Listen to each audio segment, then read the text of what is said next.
Good evening there, everybody. What is happening? Hopefully, y'all are having a wonderful day today. So, when it comes down to it, I thought, of course, that I'd review this little video that I found to be very particularly interesting. And I believe that this video is going to be by that Fight Hub TV, where they talk about, I believe, a recent interview with that of Mr. Saul Canelo Alvarez. And he gives his take on the potentiality of there being a David Benavidez fight. And apparently, Canelo Alvarez has recently stated, at least I believe in this interview, that he does not have any particular interest in fighting that of David Benavidez. Now, this may not mean necessarily that he may not fight David Benavidez. It could just be him explaining overall why he doesn't have a great particular interest in that fight. But make no mistake about it, even though I find Canelo Alvarez, in my view, to be an all-time great fighter, and I think that he's still one of the great fighters of today, even, of course, even though he's been a little bit less dominant as what he once was, because it's clear to me that he's starting to age a little bit. Canelo Alvarez, he can say whatever he wants to about overall, like, oh, it's not enough money and all sort of stuff, and he can say whatever he wants to. He can make any excuse whatever he wants to, but he realizes that David Benavidez is a guy that would be a huge, huge threat towards his career. It is what it is, and that if he ends up losing to that of David Benavidez, or even just fighting David Benavidez, that's a fight to where possibly either of those fighters could potentially not be the same for the rest of their career. That could potentially do a lot of damage to either of their careers, because Canelo Alvarez, even though I find him to be the superior fighter in terms of technique-wise and in terms of a technical ability, David Benavidez would be a legit two-weight classes heavier than that of Canelo Alvarez, more than likely. He's a guy that's decently fast, decently powerful, not a guy that has bone-crushing power, but a guy that has good enough power to hurt you over time. And on top of that, he has a great gas tank, and he's just very tall. Canelo is not a very big guy. He's pretty much a guy that is a natural middleweight. Now, sure, he balloons up a little bit more in terms of weight and stuff like that. Probably around 185, maybe even sometimes 190. Probably more around 180 to 185 usually. But Canelo Alvarez is only a dude that's about 5'7" with a 71-inch arm reach. But at the end of the day, if you want, once again, a lot of certain numbers within your pay-per-views, or if you want to take the fight that allegedly everyone wants to see, you are going to have to get in the ring with David Benavidez. But I will say this, I am a little bit interested as to why David Benavidez all of a sudden decided to move up to the light heavyweight division. And was Canelo Alvarez possibly planning this, if he is truly planning to avoid that of David Benavidez in full? Does he believe overall that maybe Better Beav or Bevo can take care of business against David Benavidez, and then maybe he could fight one of them to possibly win a belt at 175? Or maybe will he just stay at 168, fight guys like Charlo, Jaime Munguia, fight some other guys, and then pretty much call it a career? I don't really know what Canelo Alvarez's plans are right now, but it's very clear that you can tell with Canelo, whether he eventually plans to fight David Benavidez or not, he realizes that David Benavidez is a big threat. He does. It is what it is. And like I stated, David Benavidez, and even though I give Canelo a lot of credit for making a lot of big fights in the past, of course, there's always a lot of narratives, especially from the LDBC and new media channels, that, Canelo has been ducking elite guys throughout their whole entire career, and he has no prime names, and all that is a bunch of horseshit. Like, and I've already done videos on that, and we can go through individually a lot of the A-grade level fights that he had when they were either a champion or coming off of a very good win. So all that is a bunch of bullshit. But Canelo Alvarez, at the current moment in time, you can tell that he's not looking forward to that David Benavidez fight. And he knows that he's a very big threat, period. It is what it is. But anyways, let's get into the interview. Let's see what both Canelo and the other guy has to say.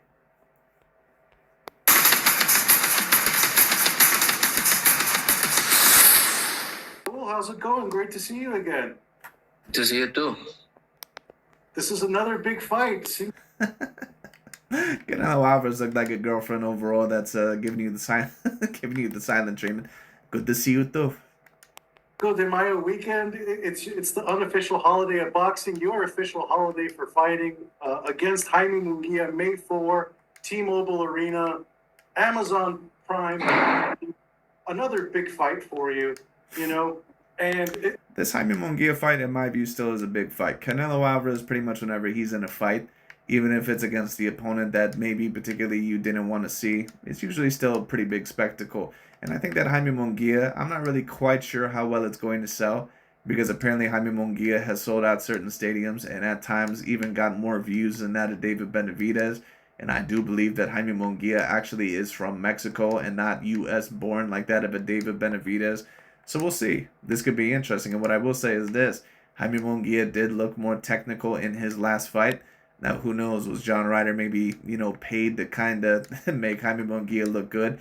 Maybe. I don't know. But you know what? The way that John Ryder got his ass beat, I'm going to probably say no. I'm just going to say that he probably had a little bit too much tread on his tires. And on top of that, was facing a guy that got with the right coach and overall was at the right time in his career. Jaime Munguia is bigger than Canelo. Like I stated, Canelo is really only about a middleweight fighter. He's a guy that rehydrates once again to about 180 to 185. But when you talk about a lot of these other fighters like Jamal Charlo, Demetrius Bubu Andrade, Caleb Plant, Jaime Munguia, all these guys are bigger than Canelo. That's why when Demetrius Andrade finally stepped up in enough weight, he weighed damn near 200 pounds against that of David Benavidez. Because Andrade is not a small dude. He's about 6'1" to 6'2". He's not a small guy. All right, and Jamal Charlo is about the same height, I believe, or maybe a little bit shorter. Those Charlo brothers are not small dudes either. That's why Jamal Charlo in the ring against Canelo Alvarez, he rehydrated heavier than Canelo Alvarez, but that never gets talked about. This is a different kind of fight for you because you're fighting a fellow Mexican, which you haven't done since Julio Cesar Chavez in 2017. After you've indicated threat. Well, Julio Cesar Chavez Jr.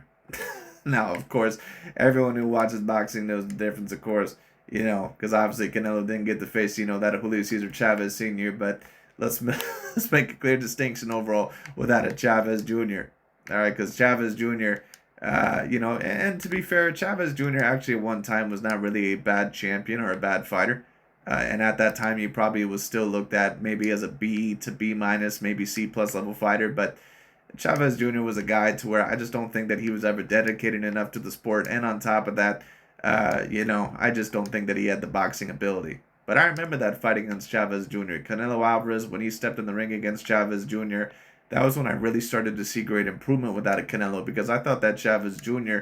potentially at least could have gave Canelo some rounds. Not necessarily won the fight, but, could have gave him some rounds. And Canelo whooped his ass from pillar to post in that fight. Out the years that you really didn't want to fight a fellow countryman, but here we are with Jaime. What made Jaime the perfect opponent for you? I say that, yeah. But sometimes you need to do it. I think this fight with Jaime is gonna be very important for Mexico. Two Mexicans in the Cinco de Mayo weekend in Las Vegas. Everybody watching us. I think it's big for Mexico. It's big, and I love being involved in these kind of fights, and I'm proud about to give the opportunity to Jaime Munguia, the first two Mexican fighting the four belts. So I feel proud about it. I was there for the Beverly Hills press conference. We had it in English, we had it in Spanish. You could tell the magnitude of the event. It was a different energy inside of the building too, just with the anticipation for this one. I personally am expecting a different kind of fight in this one from you specifically, maybe even a back and forth war because of Jaime's fighting style. Do you think that Jaime Munguia is a guy to where he appears to have a lot of heart? And, by the way, I watched that Sergey Devyachenko fight the other day. Great fight. That could have been candidate for fight of the year, to be quite honest with you. That was a fantastic fight. A lot of people said that Sergey Devyachenko got robbed. No, absolutely not. He did not get robbed. I believe that I scored it 114 to 113 for Jaime Munguia. Could have maybe scored it 115 to 112. But Jaime Munguia ended up winning that fight, especially the knockdown in round 12 with, I believe, a good liver shot that he ended up landing. Yeah, Jaime Munguia ended up winning that fight. But he's also a guy that at times overextends a lot of his punches. He gets a little bit too wild, in my view, for his own good. And he's a guy that kind of needs to cool it off a little bit. And I'm not really quite sure how great of a technical fighter that he actually is. But I do believe that this will be a great fight to watch. we could see Jaime bring out an offensive side from you that we haven't seen in a few years, since maybe even the Golovkin second fight? Yeah, I think the styles make fights. That's what I think, and I think that is definitely going to potentially be a little bit more competitive than that of the of the Jamel Charlo fight. I mean, but I already kind of knew that Jamel Charlo, you know, he was acting like a little puppy dog in that of the Canelo Alvarez press conference. He knew what was coming. You know, he knew he was about to get his ass kicked. in these two styles is gonna be a really good fight, because he coming with that mentality to give everything to win, and I'm the same. No, I think it's gonna be a really good fight because the styles. Oh, could we expect a war? Is that what you're expecting? Yeah, I always love to be involved in a war. Mm-hmm. Canelo Alvarez, in my view, I don't know if he really likes to be involved in a war. You know, Canelo Alvarez and especially a lot of Mexican fighters, they get a great amount of credit for, having a lot of heart and, overall, being blood and guts and warriors and all that stuff. And don't get me wrong, Canelo probably has a bit of that to him. Of course, he has great heart, and great boxing ability and IQ. But Canelo Alvarez is not really a guy that likes to go to war, at least in the terms of what certain people say, like Arturo Gatti and Mickey Ward. Canelo's not that guy. He, of course, likes to pressure you, and if he has to fight you in the middle of the ring, then he will. But Canelo Alvarez likes to be technical with his ability. Canelo Alvarez doesn't like to get hit throughout the whole entire fight. Once again, it'll be interesting to see what Jaime Munguia overall will be able to bring out of Canelo. But I just think Canelo would be too defensively responsible, too powerful. It'd be interesting to see if Canelo could actually get the stoppage within this fight. Of course, Munguia could as well. And even though Canelo's aging a little bit, but I just believe that Canelo's still going to be a little bit too much for him. But we'll see. You've almost cleaned out the entire 168-pound division, and we've seen you at 175 pounds back and forth. Are you planning 175 pounds after Munguia? I'm just focused on this fight. I'm fight by fight. But if it's something interesting for me in 175, why not? I think what could maybe bring some more interest from you could maybe be Saudi Arabia. I know Eddie Hearn specifically is trying to get you a fight in Saudi Arabia if Dimitri Bivol beats Arthur Beterbiev for the light heavyweight championship in June. Is that a fight that you would be interested in? A rematch against Bivol, or maybe even better, be at 175 pounds, maybe that $200 million payday you've been looking for. Is that the fight? That'd be a very interesting fight overall if that ended up happening, but I'm not really quite sure if Canelo Alvarez will get a $200 million payday off of Dimitri Bivol. Now, Bivol, of course, is a great boxer, but, a lot of Eastern European fighters, kind of like the Cuban fighters, they're looked at as highly skilled fighters, especially the fighters from Russia or the Ukraine or, so some of those other areas, Kazakhstan, but they're not very well known. So at least not globally. So I'm not quite sure if Canelo would get a $200 million payday out of that. I think that the only chance that he has of getting a $200 million payday, at least in terms of, a lot of guaranteed money, would be against that of David Benavidez. But we'll see. But once again, I wouldn't be surprised at all if Canelo Alvarez, if he was waiting for David Benavidez to possibly lose at the 175-pound weight class, and then fight that potentially of the winner to possibly become completely unified at the 175-pound weight class. Unless maybe it's Artur Beterbiev. I'm not sure if anyone's really rushing to fight Artur Beterbiev. That dude is that dude is an absolute killer. Yeah, why not? Why not? It's always there the possibility of have the rematch with Dimitri Bivol, and why not? That fight I would love to have. Mm-hmm. We know you have a great relationship with Eddie Hearn. You've made things work with PBC. For this one, you're working again with Oscar De La Hoya, your former promoter. It doesn't appear you've been too happy to be working with him and giving the opportunity for him to be a part of the co-promotion. I'm just curious, what needs to happen in order for you to repair the working relationship with De La Hoya and maybe even have some friendly shots of tequila afterwards? No, I'm not interested in to be a friend with him. Of course not, because there's no offense against Oscar De La Hoya, but Oscar De La Hoya overall is a little bit of a snake-like promoter, at least in certain lights. It just is what it is, and a lot of promoters, they kind of do similar moves. And it's no offense, but, the split was not amicable. It just is what it is. De La Hoya said a lot of bad things about Canelo, and of course Canelo in return kind of stated certain things about him. Not only that, but I think that he can tell that Oscar De La Hoya still has a certain amount of demons on him. And when I say demons, I'm talking about, the cocaine. I'm talking about the drinking. I'm talking about all that. Now, of course, Canelo has been caught drinking, here and there as well. Like I believe at his daughter's quinceañera or, wherever it was. And David Benavidez recently had a drunk thing. It happens every once in a while. But Oscar De La Hoya is a dude that, in my view, that I just don't think Canelo Alvarez finds any interest in trying to reassociate that bond. I don't think he cares. I'm good where I am, and I have nothing to with him, and I wish all the best for him, and that's it. But I don't want him in my life. I don't want him near from me, close to me. I don't want that kind of vibes on my life. Mm-hmm. Another relationship it appears you've mended is the one with Ryan Garcia. He recently thanked you and Eddie Reynoso for all the lessons and teachings you gave him. Have you had a chance to talk with Ryan over the last few weeks as he prepares for his fight against Devin Haney? No, but Eddie talked with his people, so, and I always say that Ryan is a good kid, and we always support him in whatever he do, and we wish him all the best. Mm-hmm. All the best, because we really love that guy. Mm-hmm. Saul, it wouldn't be considered an official interview if I didn't ask you about David Benavidez. Everyone wants to ask you about David Benavidez, so I have to as well. Fans believe you're ducking Benavidez by this $200 million price tag. What's your... Well, I don't mind Canelo Alvarez once again asking for $100 million or even $150 million.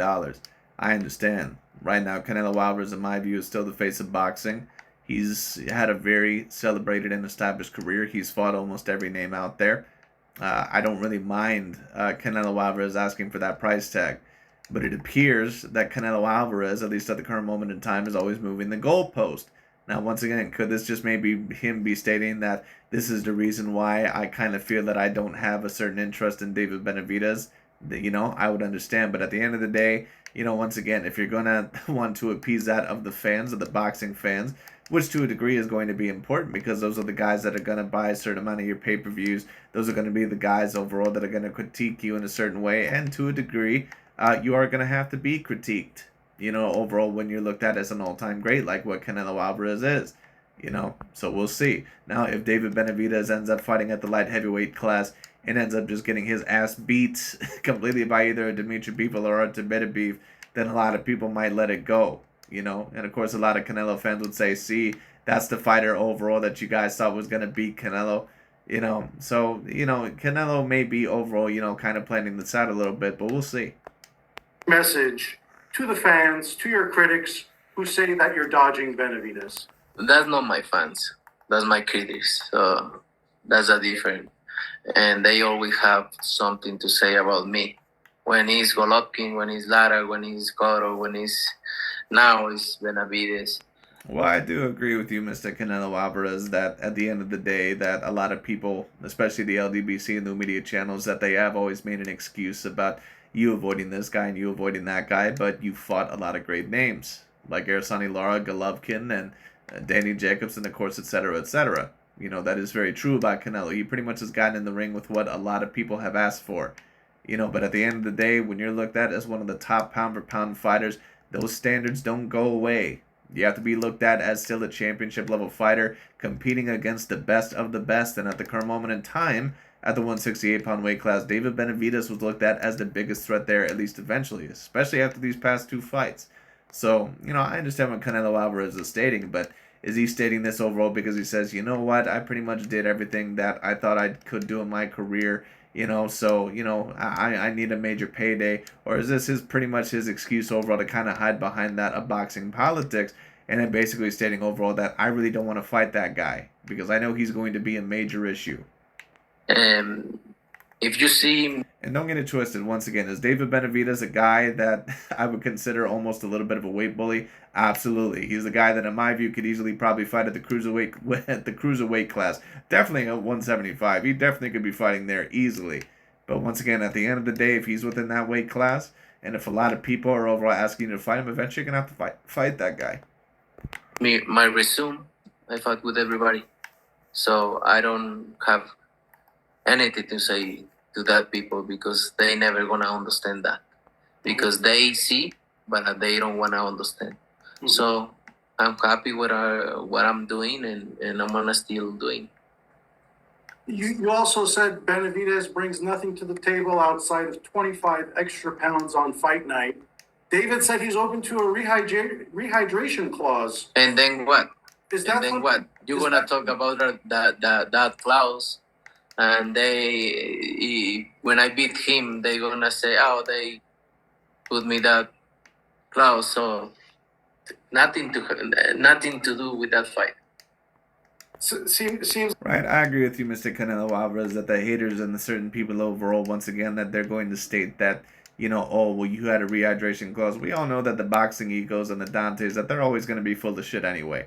And that the fighters that they don't like, they're always going to come up with some sort of excuse to degrade their greatness. We all know that. But at the end of the day, Mr. Canelo Alvarez, you fought certain fighters in the past overall that people wanted you to fight, and then they still gave excuses. So why not David Benavidez? In my opinion, it is very apparent that Canelo Alvarez, he knows that David Benavidez will be a complete handful to try and fight. And I get it. The man is big. And on top of that, he's relatively talented. But at the end of the day, unless David Benavidez gets taken care of at the 175-pound weight class, you are going to have to take that fight. like a rehydration clause would put you in a lose-lose situation too. Yeah, it's a lose-lose situation because they're gonna after the fight they're gonna talk because of this. But there also doesn't appear to be anyone at 168 pounds outside of Benavidez that could bring you the money you're looking for. Agreed, 100%. No, but because I don't, I fought with any fighter and I win my good money.